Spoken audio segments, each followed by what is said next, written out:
Do you have someone in your life who could benefit from being closer to God or closer to our Catholic Church? I mean, quite frankly, I feel like this about myself often, but I feel like all of us have someone in our lives that we just know a relationship with Jesus would help so much. Today on the podcast, I'm going to be joined by very special guest, Kathleen Borsh from Knots of Grace. And we're going to be talking about her heart for helping those who have lost their connection to God through the incredible tool that is the rosary. That is what is coming up today on the Possibility Mom Live.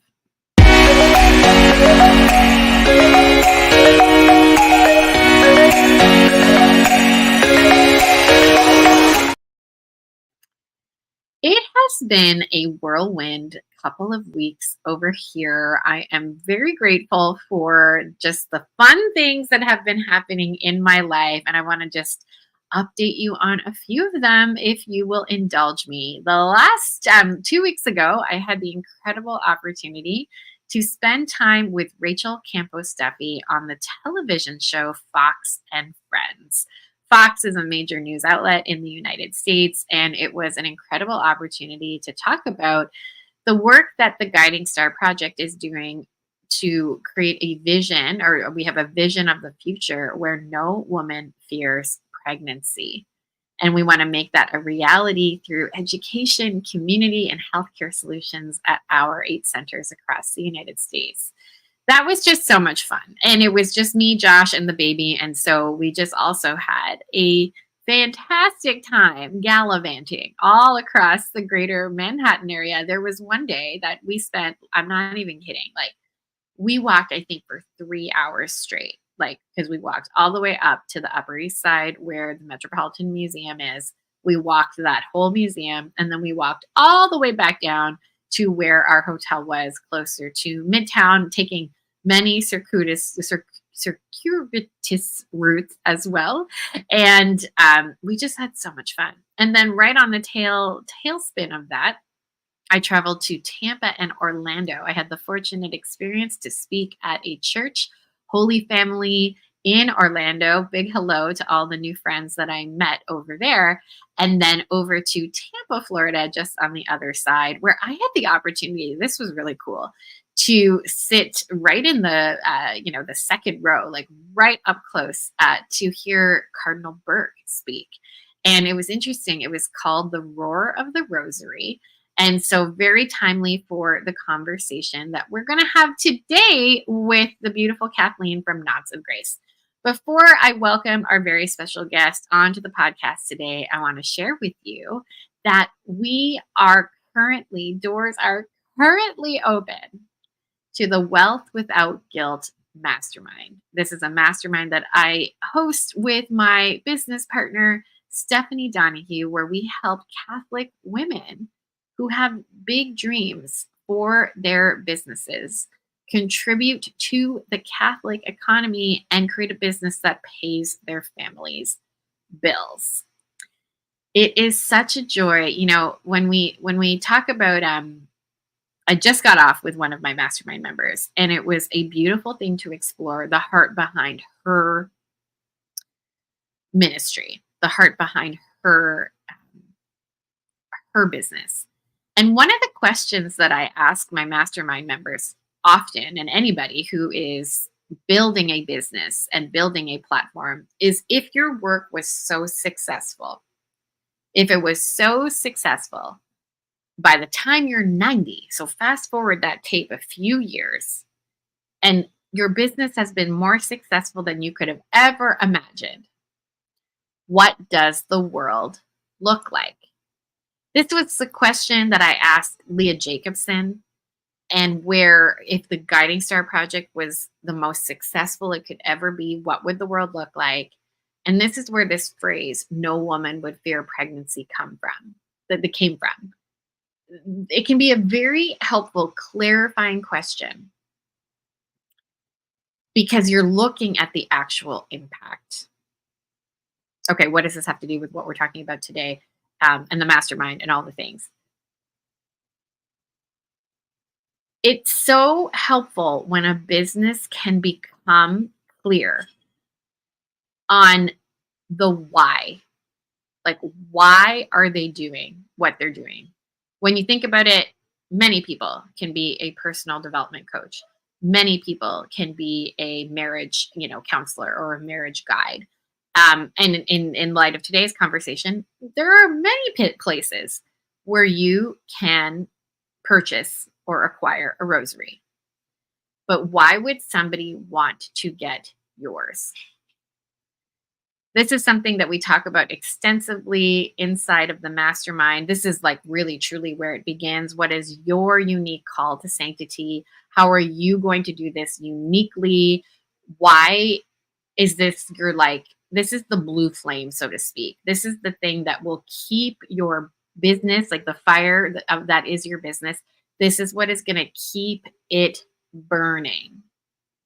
And so I love helping clients gain great, extreme clarity on their unique why, their unique call to sanctity when they are a member of our mastermind. And so to join us, you just need to click on the link wherever you're watching this. It's learn.thepossibilitymom.com/WWG mastermind. So that's learn.thepossibilitymom.com/WWG mastermind. And you can join us on Monday's call. We are saving a spot for you. This big why behind your business is what is going to set you apart.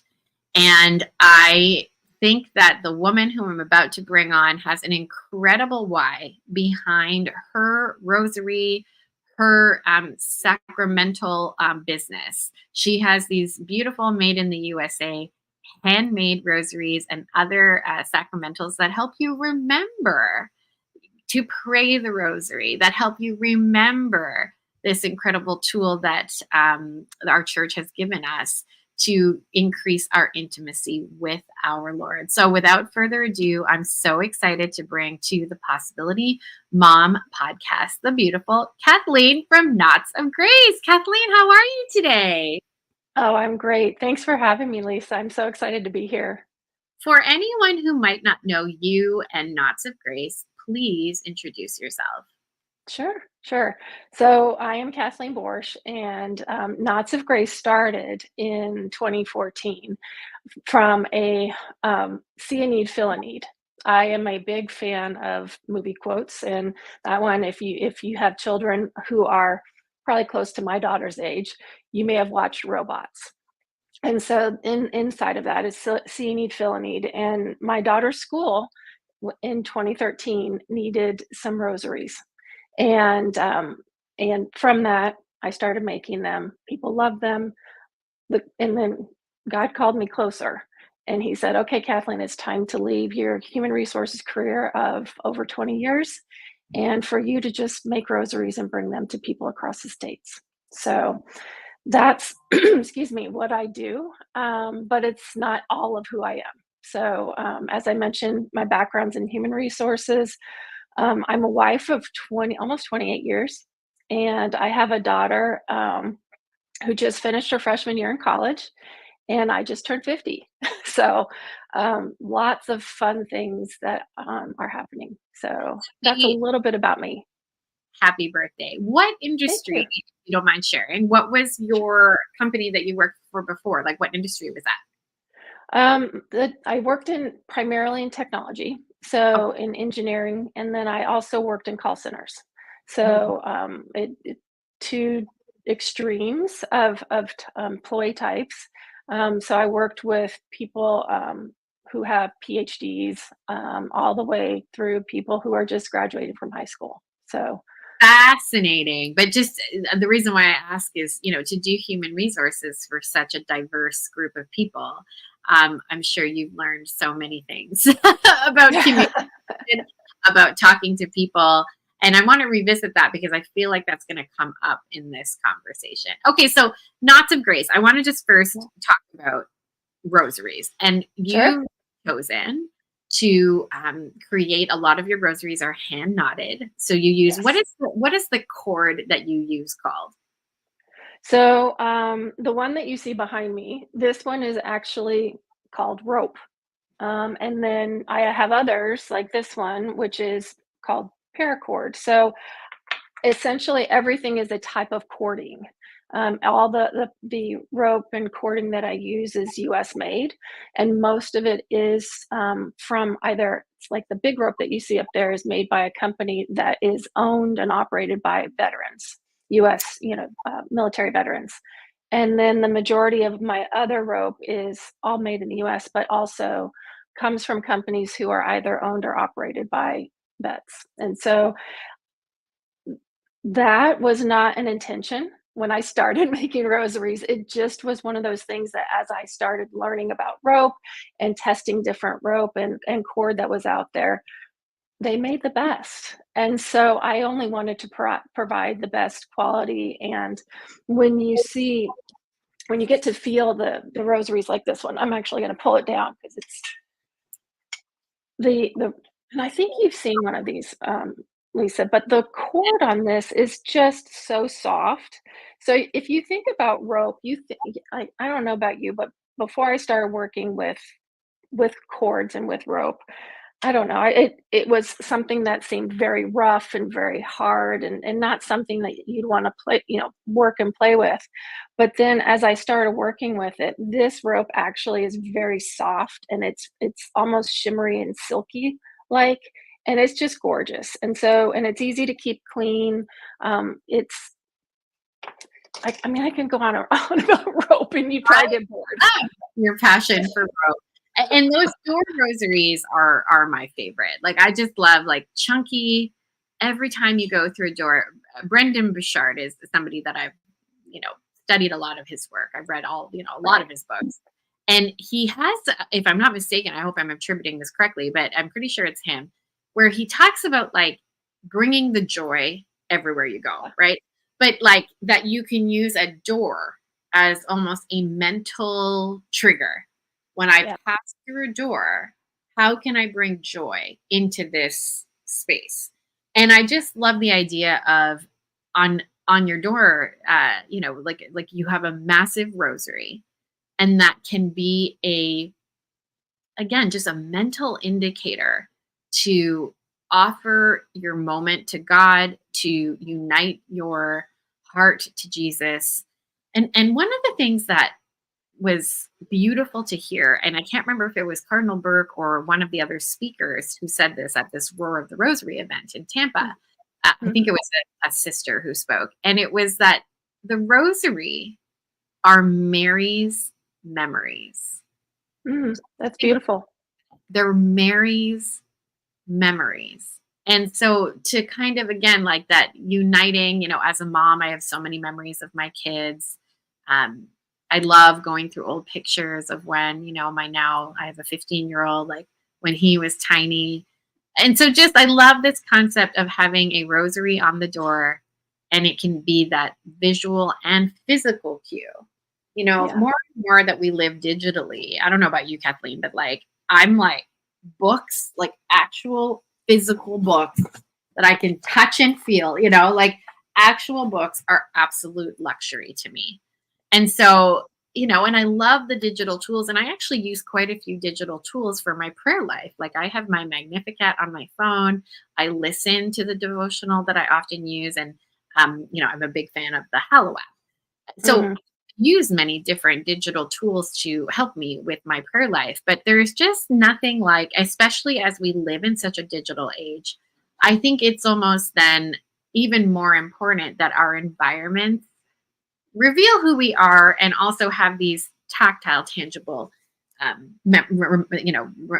ways that we can remember to Yeah. unite ourselves to the Lord. Okay, so So you go ahead.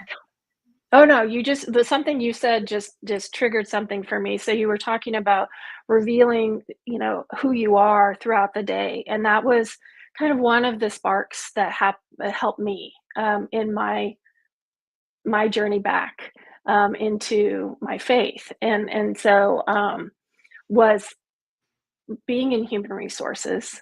I always felt like I had to be the very neutral party, so that everyone felt comfortable and could come to me no matter, what their beliefs were or whatever, that they always felt comfortable.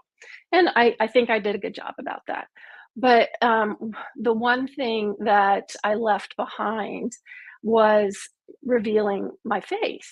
And because again, knowing that there were various faiths out there or non-believers that were out there, I didn't want anybody to feel uncomfortable. So my office was beautiful but neutral, and I didn't even wear, a cross or anything. And so years and years went by, and I enjoyed my career.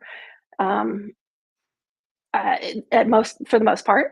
And then, but then it was taking me away from my faith. And so when after having my daughter, and then shortly thereafter finding something that was visual and tangible that I could see every day, and it being on my door, and whether I saw it, like really saw it, I saw it, if you know what I mean. Like it was out of the corner of my eye, or I was touching it as I was going in and out the door.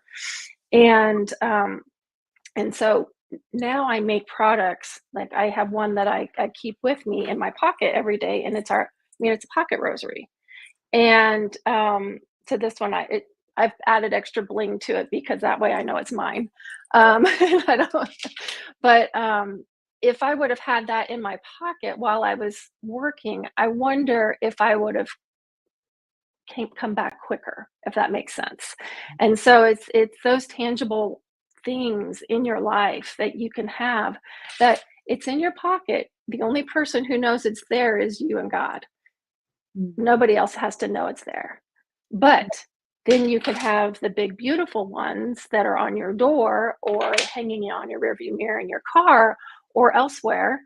And those are those other physical reminders that are tangible, that are the reconnectors or the refocusing devices that you can use. And then you can pray with them too. So you mentioned that you came back. I'd love to, if you're willing, to share with us Sure. what is your story of coming back to the faith. So I didn't 100% leave, but I became what me and my husband call a CNE Catholic, so a Christian and Easter, or Christmas and Easter Catholic. Um, Grew up in the church, very active, lector, Eucharistic minister, all sorts of different things growing up. And once I got into college, I decided that I wanted to explore life a bit more. And so I did. And beyond, and then I really wanted to climb the ladder. And so my focus became more about my career and about that than about God. I didn't leave him behind, but he wasn't at the forefront. And I wasn't reinforcing my beliefs on a regular basis by going to church and participating in community. And so I felt like we were, going a little bit further away. But once we had our daughter, um, both my husband and I knew we wanted to raise her in the faith. And so we looked for schools, and we looked at various schools, and the one that felt the most at home was a day school at our Catholic church. And so so then we needed the community because we didn't feel strong enough to raise her and have that foundation. So we needed community. And so we had the day school, and then she went to private Catholic school. And so we had that as well. And then it brought us, me in particular, back into learning about the faith because I wanted to teach her the foundation the right way. And I had such a solid foundation that I wanted to provide that to her, though knew I needed help. I knew I needed more people to help me with that. So yeah, she was the first spark. And then the second one was when I learned about a door rosary Huh. and a doorknob rosary.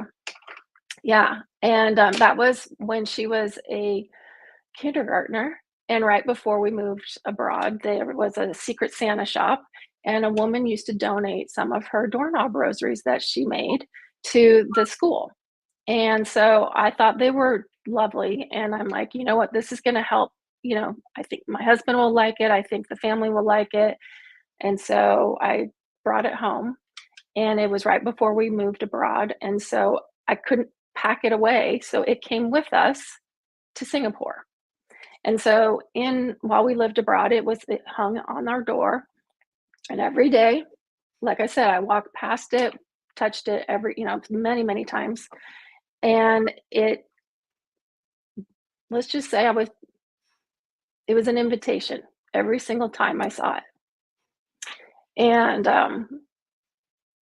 so just little things kept coming, including me, saying yes to being the CCD teacher for my daughter's catechism class, for her first Holy Communion, and, you know, meeting a woman that we're now, you know, really good friends. And so just like all these little steps, these little crumbs that were put in place, little invitations and little yeses along the way. Hmm. So beautiful. I think it's a pretty, and let us know if you're watching this live, or if you're listening to this after the fact. Feel free to send me a DM on Instagram at Lisa Canning. But I want to know, is this a relatable story? I know for me, when I had my first child, I remember thinking it is time to up your faith game. I Yeah. remember particularly in the baptism, when you're asked a question like, "Do you promise to raise this child?" Like, in accordance to the faith, right? We do it in our marriage as well, right? There's a part in the liturgy, but I remember very, very like acutely, oh my gosh, if I want my child to grow up Catholic, there are things that I probably need to, clean up in my own life. And not only just if I want my child to grow up Catholic, but if I want my child to have a deep personal relationship with Jesus, like I need to have that. And I remember very like strikingly feeling inadequate, and not the kind of inadequate like where I'm being self-deprecating, but just it was like this great awareness that if there is something that I want to pass on, I naturally need to have some knowledge and some experience of that myself. And so I'm so curious. I really want to hear from, those of you who are watching. Is this the same for you? When you became a mom, did this also trigger something in you, a greater increase of commitment? So I want to ask you, you mentioned community, and community is something I've been thinking about a lot in my work at the Guiding Star Project. I've been really thinking about this, like, why can't we just write books? Like, why can't we just sort of like go on speaker circuit kind of things and just do talks across the nation? Like, why not? Why don't we just do that? Why is a place for community so important? And it's essential. So you Mhm. mentioned this for community. How did that, like, what was the importance of community both in your Catholic school when you were in the States and then in Singapore? Why was that important for your faith journey? Um, well, as I mentioned, I knew I didn't have all the tools. Though growing up Catholic, and being a cradle Catholic, I I just felt uh, unprepared, ill-equipped, whatever the word you want to use. Didn't know where to turn, all those different things. Didn't know who to ask, and so I knew that I needed to lean on people who did.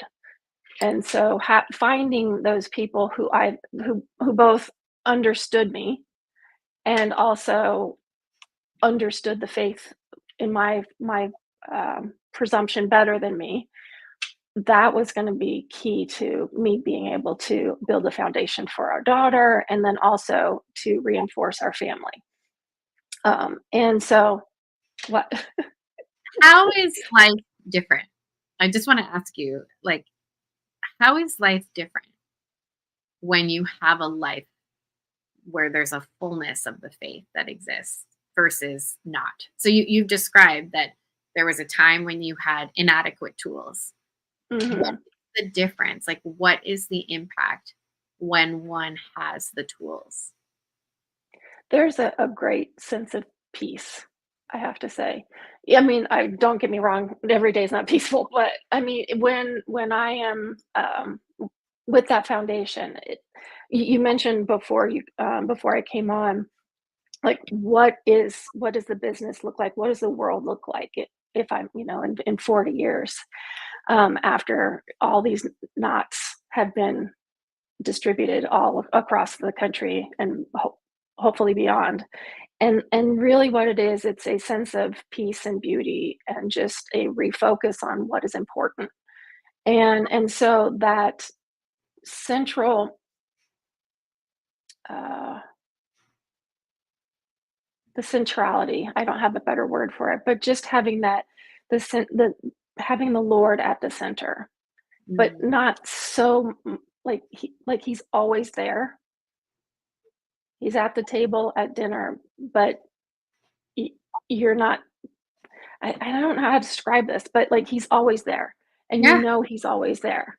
yeah. I mean, this is the deep interior life. Like when I think I think it's an experience of many Catholics to grow up with maybe just this notion that, oh yeah, I go to church on Sundays. Maybe I sneak in another mass. Maybe like I'm extra special. Like if another mass Yeah, is snuck in there in the week, right? Like on my birthday or something, or on my mom's birthday. I don't know, right? And then yeah, okay, if I just like pray a few rosaries, I'm good. Like that's it. I've like checkbox the obligation. I think that is a probably a typical experience when you talk about the Christmas and the Easter Catholic, right? It's like, okay, check, I did it. Okay, good. I'm good for the year. But this shift from that to a life where Jesus is truly present and there's a deep interior conversation going on. I've yeah. been thinking about this a lot in some of the projects that I have going on right now, how one gets from there to there. Like so from where you're checking a box and it's maybe an obligation or something that you just is good to do and you feel the effects of the goodness, like it feels good, but then becomes this thing that you're describing, which is Jesus always being present in your life. So I want to ask you a question. It's so personal. So if you don't want to answer it, it's okay. But in that, my invitation, I would love to hear your answer. In that time before, so before, your daughter was going to school, in that time before, when you described yourself as a Christmas and Easter Catholic, what would you have loved to have heard from a Catholic in your community?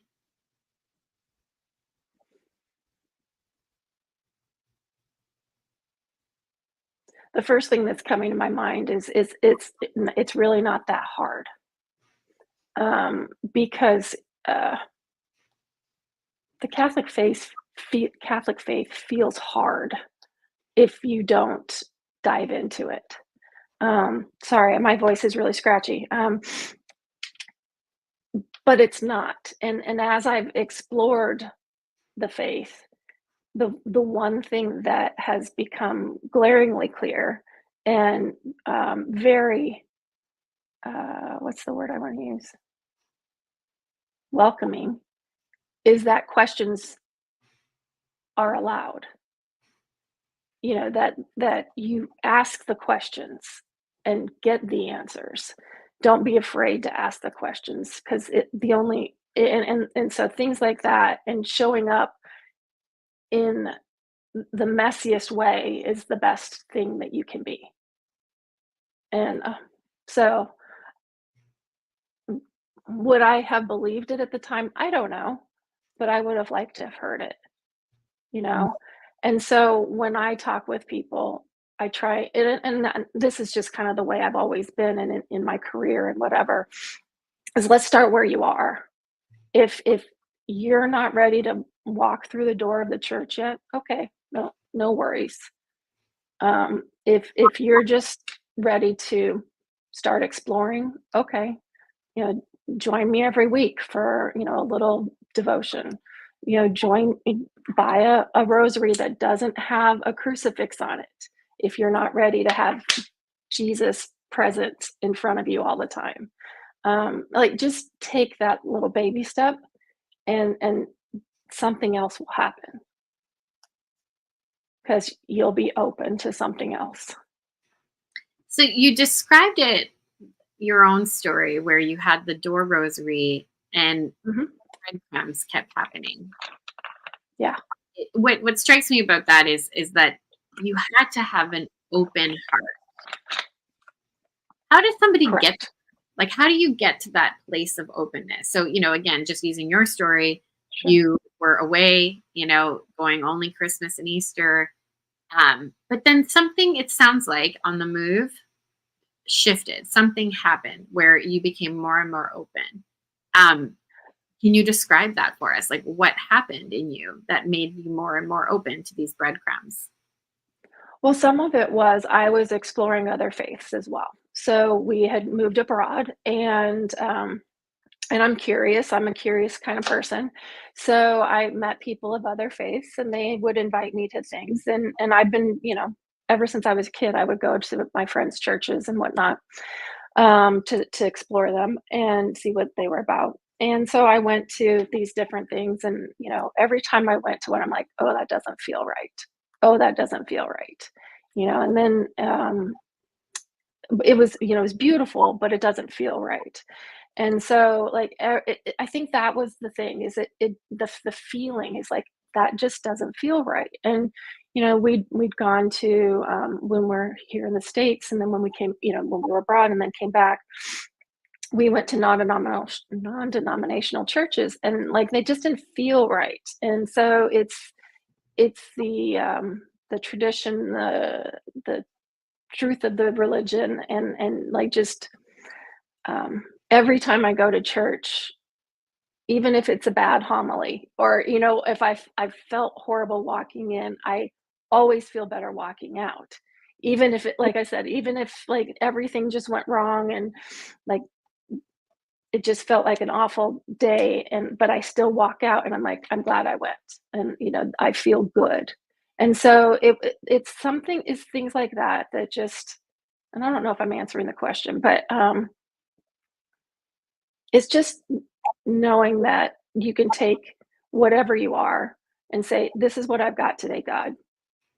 Yeah, Here you go." and it's okay. It's enough. Like, it's I definitely, for me, it's been such a journey of not seeing my faith as something else to achieve. Yeah. Like, I remember my spiritual director, like, laughing at me because I was like, "No, no, no, no, give me the checkbox. Like, I need, like, the list of things to do in order to, like, literally get to heaven." And he was like, "Lisa," like, he just was like, but I tell this story a lot because I think it's a good one. He was like, "I will give you one checkbox, and that is, do you want to run to confession?"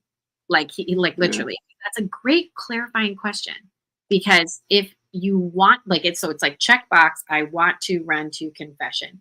It suggests that you are constantly examining your life. If you're mm, constantly examining your life, then it suggests that you have a sense of what is right and what is wrong, or what will lead you right, closer to heaven or to Jesus or not, right? And that right. suggests that you care about that premise, that that is a good and a noble and important thing and a right thing. And then that suggests that you have a sense of, again, like, overall morality and, like, a view of the world. So, and on and on. So, it's just this awareness around the um, that it starts as a relationship, like, just this Mhm. awareness around, um, that perhaps I might be lacking in something, that I can very easily, like you said earlier, that it doesn't have to be this hard. Again, just this curiosity and this awareness is really important. Okay, so you have a heart for helping people who lost their connection to God, and you shared what you wished somebody could have, offered you. I love Mhm. that very simple statement. It doesn't have to be hard, Kathleen. Like that's a great statement that I think everyone can remember. The same way my spiritual director is like, Lisa, it doesn't have to be 16 check boxes. I'm going to give you one. It doesn't have to be that hard. What role can the rosary play in helping people who have lost their connection to God? So, oh my gosh. Well, I didn't grow up praying the rosary. Really didn't know anything about the rosary when came when I encountered it. And so, gosh, the first thing it can bring you is just it can bring you peace, and that can be so trite in the way I'm saying it. But what I mean by it is the repetition of praying the prayers. Don't worry about trying to get through all 5 decades. Pray 10, 10 Hail Marys. Do it what you think is wrong for a while by, just praying, the Our Father and 10 Hail Marys. Then you can kind of advance to the next stage. Then you can add in the mysteries, and then you can really dive deeper into it. And because that's the way I did it. I was like, okay, I'm going to start with praying a decade. That's all I've got. This is all I've got, God. I can pray a decade, and that's all I have. And so I would pray one Our Father and 10 Hail Marys. And then I'm like, okay, that doesn't feel like enough. And then it was, okay, let's pray, two. And then I got to learning that it wasn't so hard. And I think that's the biggest thing is that finding peace, learning that being a Christian is not hard. We make it hard. We think it's hard. We think there's lots of check boxes and there's lots of rules. And there's lots of rules out there, but deep down, it's, as you said, it's a relationship with God. That's all it's all about. And if Mary can invite you closer to her son, let her do that. It's interesting because it's not to be confused with the Christian life being easy. Like the Christian Oh, life. yes. No. Yes. Yes, yes, yes, but being Christian does not have to be hard. Like, having a relationship with God does not have to be hard. And it's interesting too because it makes me think about freedom. And I really still struggle with this if I'm being really honest. Just this morning I had spiritual direction and I talked yet again about my attachment to things being easy. Yeah, I yeah, love when things are easy. I don't want same. to take the route that will give me blisters and that will, cause me to sweat. Like I want to be on the luxury vehicle that just is climate controlled and has drive-through food like inside it. You know what I mean? Like I just want Yeah, the easy. But and it's a thing that I fight in myself, and that's a whole other story for another day. I've talked a lot on this podcast about suffering and the merit of suffering and how suffering can, of course, bring us closer to our Lord. But one thing I want to just touch on is the importance of the central nervous system. Like when I unpack this with another incredible coach in my life who was talking about the repetition of the rosary being mhm, an incredibly centering thing and incredibly calming thing for your central nervous system. And I just love that. Like just the ability to pause and the ability to even pleasing to the ear. Like yeah, it's prayer that can be very pleasing to the ear. So I don't think that's something to be disregarded. Like it is a peaceful it is a peaceful prayer. and Um one thing I wanted to this what just came to my mind is, when you were saying that, recently my husband, um, needed the rosary, needed something. Let's just say he didn't know he needed the rosary, but he needed something, a fidget tool. Let's just call it that. And so he needed it to calm himself down. And so I gave him my runner's rosary, which is a beaded rosary bracelet where the beads move. And so I said, here's how you pray. the rosary, if you want to use that. Like if you want to go the next step, this is how you do it. And I happened to leave and come back, and he said, "Hey, do you know that the basically the cadence of the Hail Mary, Hail Mary, full of grace, the Lord is with thee. Blessed art thou among women, and blessed is the fruit of thy womb, Jesus. Holy Mary, Mother of God, pray for us sinners, now and at the hour of our death. Amen." I didn't do it right, but essentially it's all 10 beats. Amazing. And so the rhythm that you were talking about in your service central nervous system, even if you just went around and just said the Hail Mary Mhm. with all 10 beads or 10 knots, you're calming yourself down. And there's incredible stories about the rosary calming people down. One that comes to mind is Tammy Peterson, who the wife of Jordan Yes. Peterson. She Yeah. just became Catholic this past Easter at time of recording, and she has very famously shared on the Hallow app um, that she prayed the rosary. It was gifted to her by a friend, and she prayed the rosary while she was facing cancer, and Right. long before she was a Catholic. So it was a meditation tool that she, embraced. Um, there's another person that I just heard about where they are far from the church, practicing very different things, but they received a rosary from somebody on the internet. Like it was just this Right. distant connection, an Instagram friend, and received a rosary, and she started praying this rosary from an internet friend without being Catholic, And so Right. it's just fascinating to me the power, I've heard it described that the rosary is a weapon, and that Absolutely. praying can praying the rosary, it's been recommended to me. I invest in a lot of coaching, okay? So executive Mhm. coaching, different kinds of coaching. And one of my coaches, she was like, if you can pray 5 a day, like do it. Mhm. Like if you can Mhm. do 5 rosaries a day, like just do it every single day. And I was like, okay, like I will maybe I can build up to that, but that is amazing. So we all have someone in our life, Kathleen, I feel like, Mhm. that is away from the church. And again, I mentioned Yeah. I feel like that all the time, like that there's times when I need to increase my, connection. Like I feel like I'm that person too. But more broadly, what I'm talking about is I'm sure we can all, like listening wherever you are, think of somebody in your life who you feel like, gosh, like I just, that person could benefit so much from being closer to the Lord. Yep. Where do we begin when we have somebody in our lives? So maybe step one is to just identify, like take a prayerful Right. moment.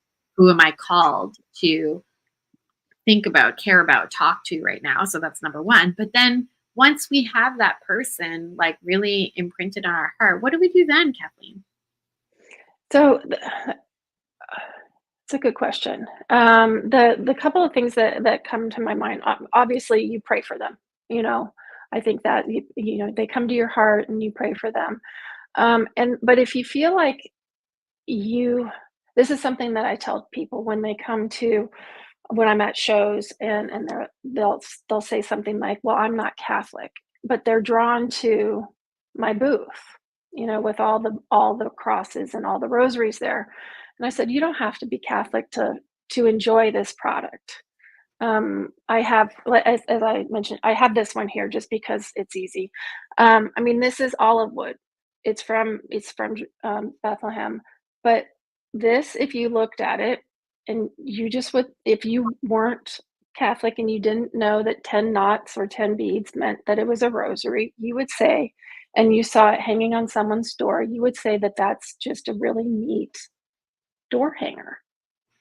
And I'm not trying to belittle it, but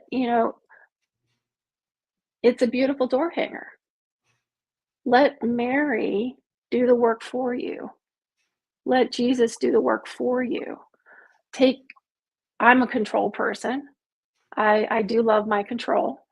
And so one of the things that I've been learning to do over the years is to surrender that control. And including the I can't save everyone.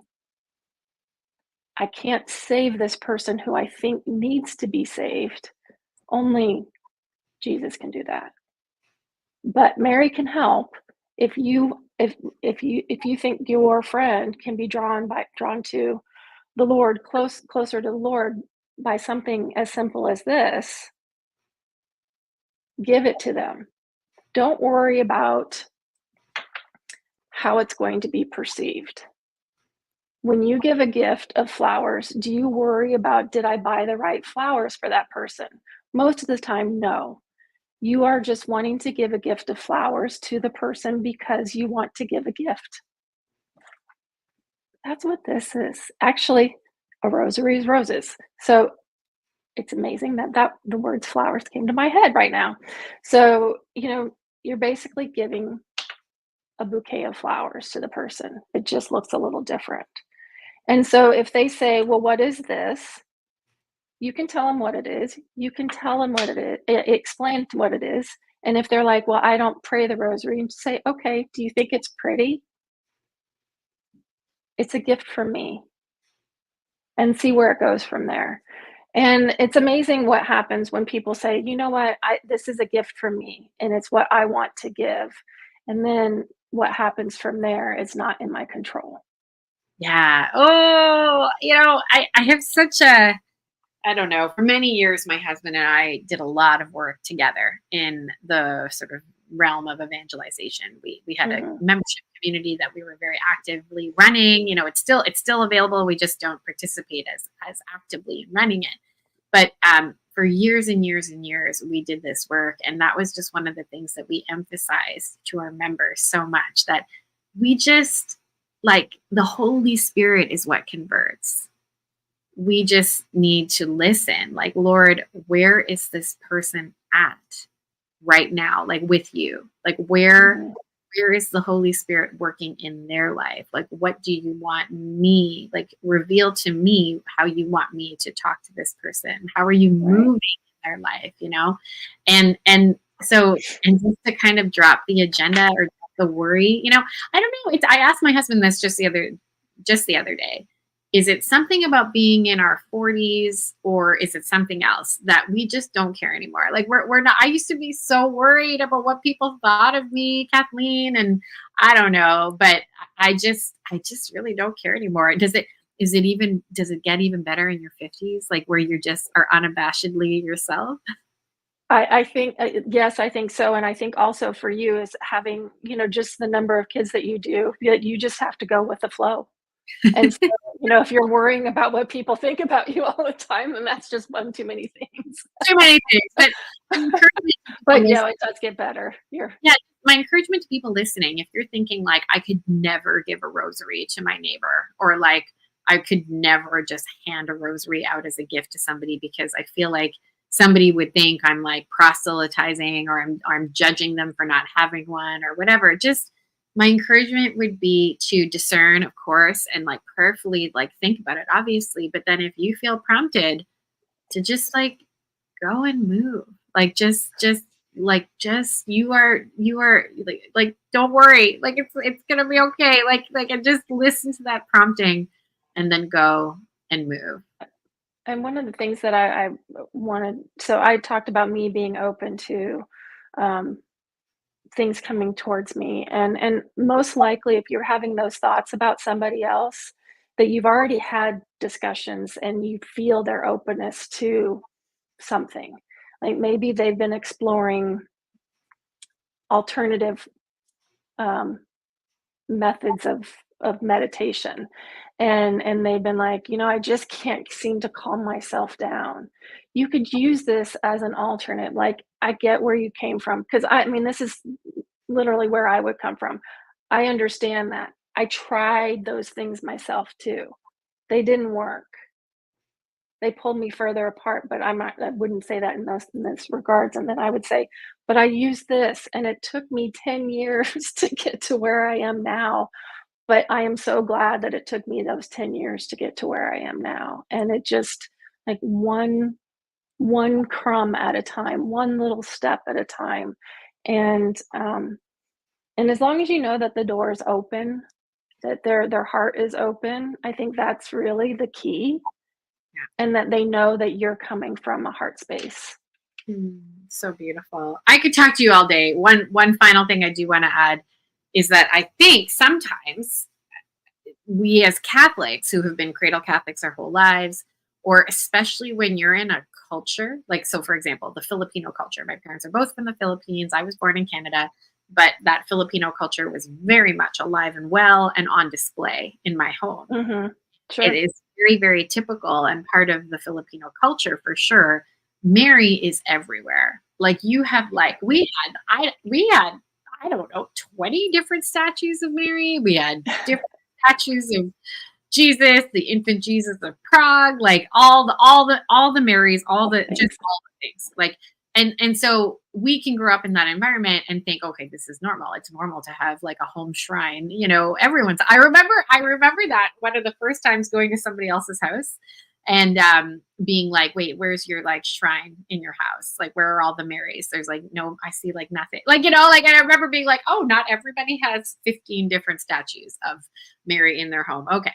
But my point in sharing that story is I love giving anything Marian to converts, like Mm. converts to the faith, because, and I'm just going to tell a very quick story. Metanoia Catholic, where I got my mindset coaching training. We had a little meetup. So people who were in the greater Toronto area, we all had a lovely, and there were people who had flown in for a conference. And so it was really fun. We got to meet people from all across the nation. And there were two converts at the table. And it was interesting.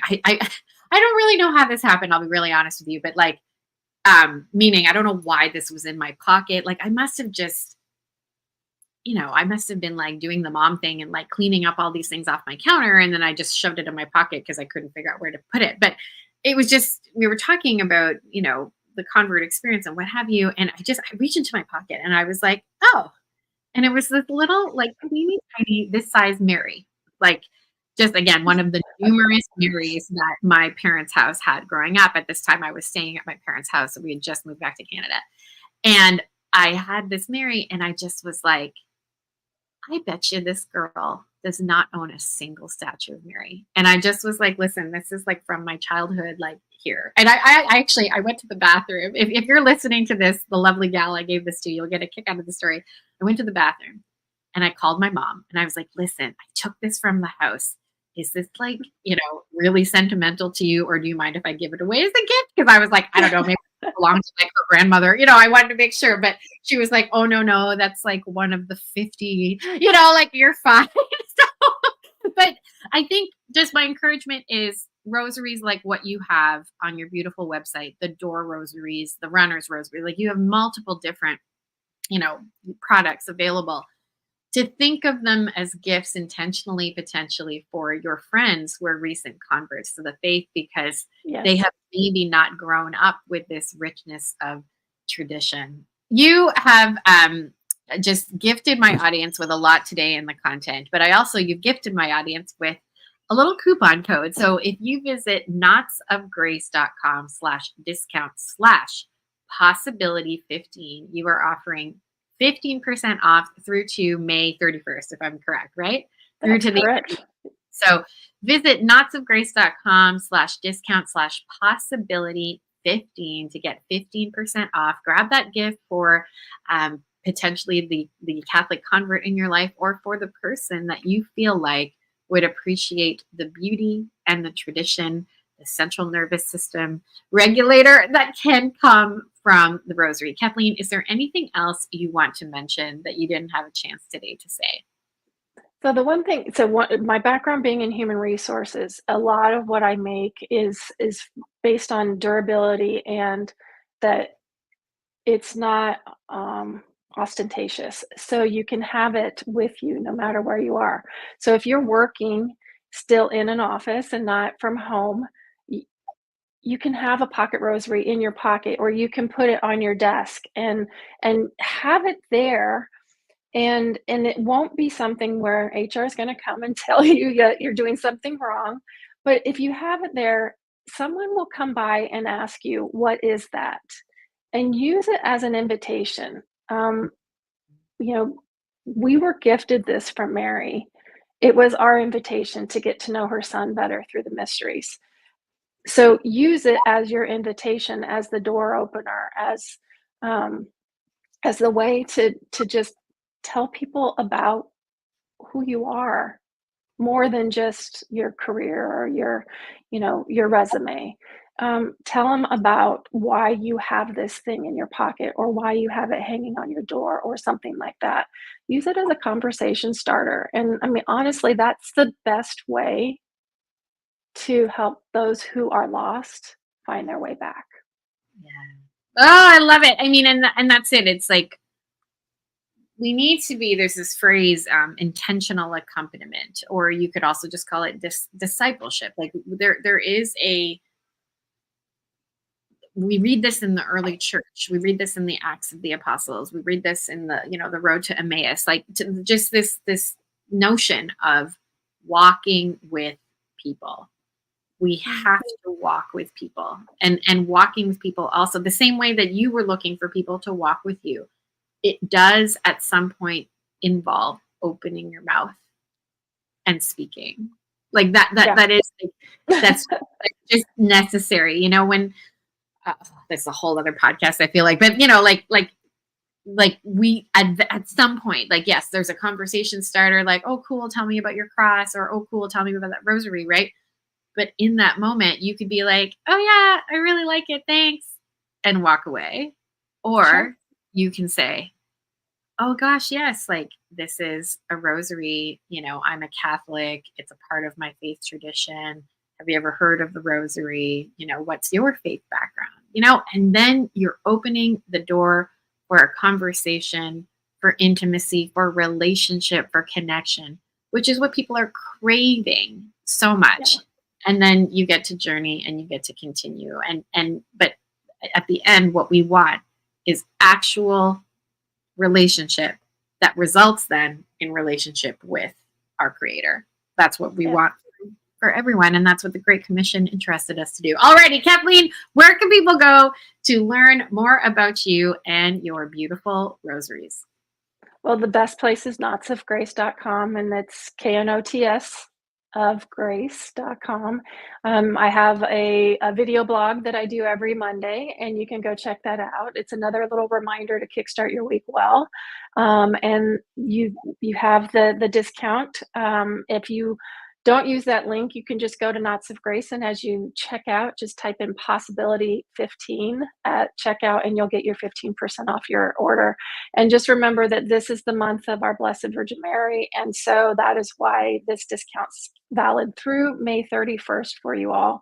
Um, Gosh, if you have questions, just let me know. There's a lot of information out there at knotsofgrace.com, but you can also DM me um, at, on Facebook and Instagram, and I'm on YouTube too. So Beautiful. Kathleen, thank you so much. Everybody, thank you so much. We will see you next time. bye. Thanks, Lisa.